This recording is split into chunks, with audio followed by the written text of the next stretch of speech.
Now, we all tell stories, right? About our day, about our childhood, or maybe just to laugh at something that happened earlier.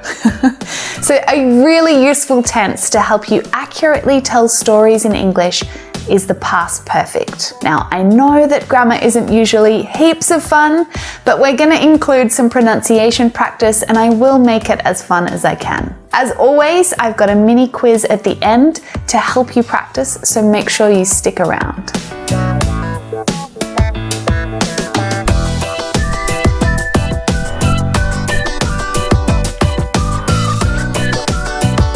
So we use the past perfect to talk about the past. But not just any situation in the past. We use the past perfect when we're talking about two events that happened in the past and when one event happened before the other event. So it helps you to order the actions in your story. Think about the past perfect as helping us to create a timeline. I had just stepped outside when it started to rain. So there are two actions here, right? I stepped outside, it started to rain. Now, if I use just the past simple for both of these events, well then we don't know which one happened first, right? All we know is that both events happened in the past. So by using the past perfect in one of those actions, I'm letting you know which action happened before the other. I had just stepped outside when it started to rain. So which one came first?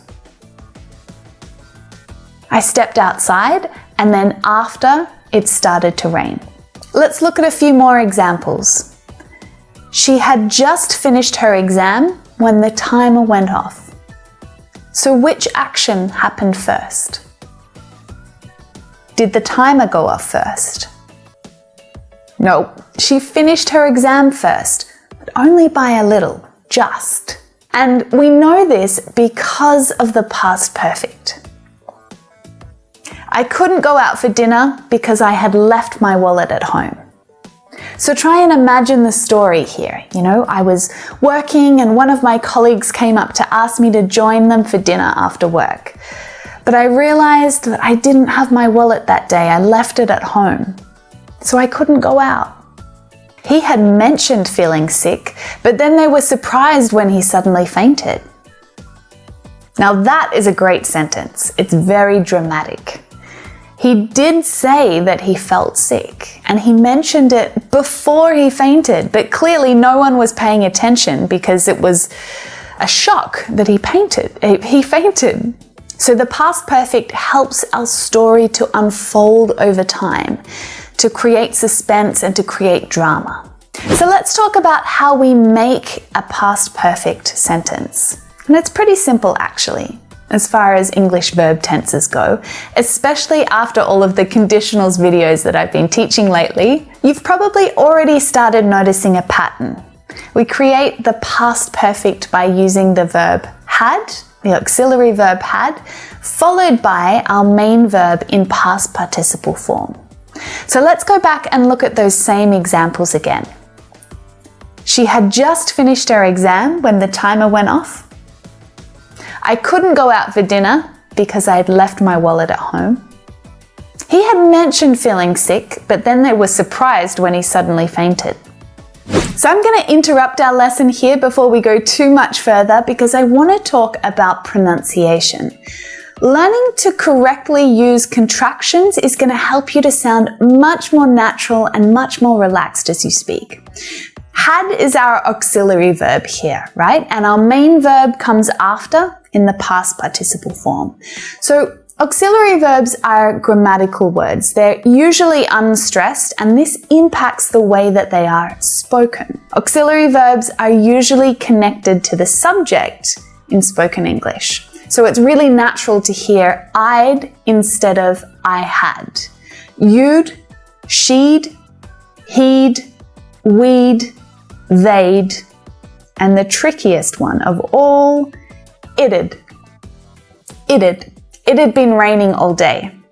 Now, in negative sentences, the auxiliary verb usually contracts with not. So you'll hear I hadn't instead of I had not. Or you hadn't instead of you had not. Now remember, we don't conjugate the auxiliary verb when we're using the past perfect, right?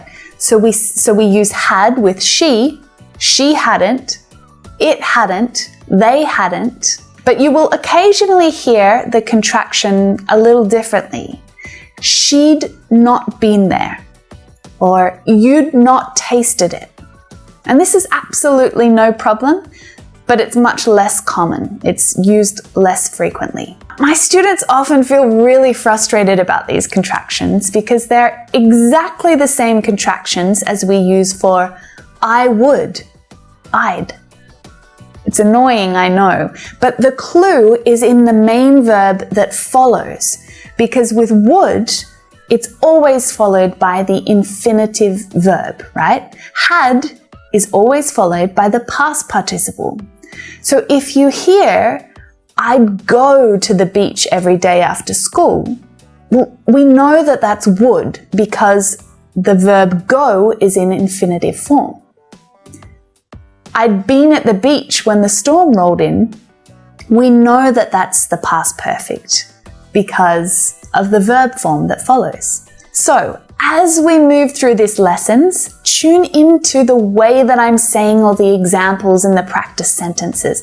Try to practice out loud with me and just get comfortable with it. All right, now let's get back to how the past perfect tense is used, because it almost always involves more than one event or action. So we usually need to know what to do with the other event in our sentence, right? So when we use the past perfect in a sentence to show the order of things that happened in the past, the first event happens in the past perfect tense. The second event happens in the past simple tense. Now, interestingly, it doesn't matter which order the events are in the sentence. It's the tenses that tell us what happened first. So we could say the past perfect, past simple, or the past simple and the past perfect. It's the same. In either of those examples, the past perfect event is the one that happened first in time. I had just smelled smoke when the fire alarm went off. Or when the fire alarm went off, I had just smelt smoke. So in both examples, I smelled the smoke first. It happened just before the alarm went off. I also want to make a special point about adverbs here, because we use adverbs like just and really and already. They're often used in the past perfect tense, and they go between had and our main verb, right? So we have had, adverb, past participle. Had just finished, had really tried, had already eaten. All this is exciting, huh? It helps us to add more to our story. So we use just with the past perfect when one event happens immediately before the other. So you really want to emphasize that not much time has passed between the first event and the second event. He had just got in the shower when he heard a knock at the door. So it was only moments before. We use already with the past perfect when an event happens early or earlier than expected. I ran to the supermarket as fast as I could, but it had already closed when I got there. Damn. Psst. Do you want to know one of the most common mistakes that my students make with this tense?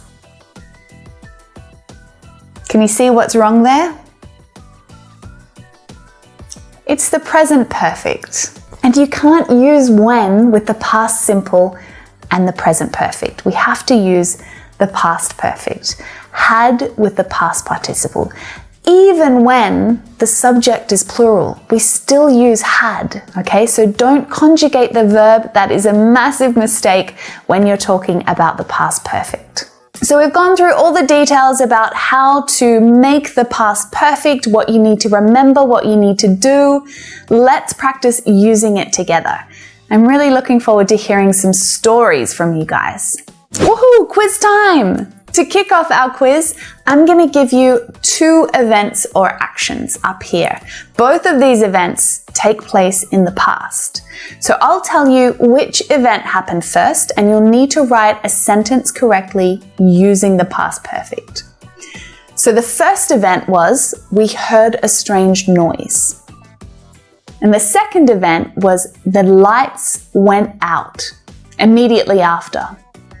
Now that part about immediately after is important because you can use an adverb to help explain that.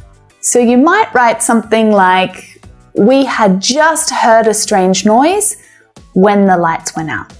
Now it's your turn to try. So I want you to write your answers in the comments down below this video so that I can come down and check them for you, correct them if you need it. The first event, I decided to leave. The second event, the boss called for a meeting. The second event was, we bought plane tickets. The first event, the prices increased unexpectedly early. Last one. First event, she looked around for help. The second event, a salesperson appeared immediately afterwards. Awesome work! I have got one extra challenge for you. If you really want to test your skills, see how well you can do, I want you to write a short story for me about a misadventure that you've had once in the past. So I want you to try and use 3 examples of the past perfect. And just so you know, a misadventure is an adventure or a story, but something went a little wrong. Something went not quite right. Perhaps it's quite a funny story where you were running late, you missed your bus, and you got rained on. Or maybe it was a frustrating story about losing your keys, getting locked out, and then missing an important meeting. I'm really excited to read these stories, guys, and I'm going to do my best to give you feedback, especially if you get your stories written in the next couple of days, as soon as this video is released on my channel. Thank you for sticking with me through this lesson. I hope that it was useful and a little bit of fun. Make sure you subscribe to my channel and share this lesson with anyone who you know needs to practice their grammar a little.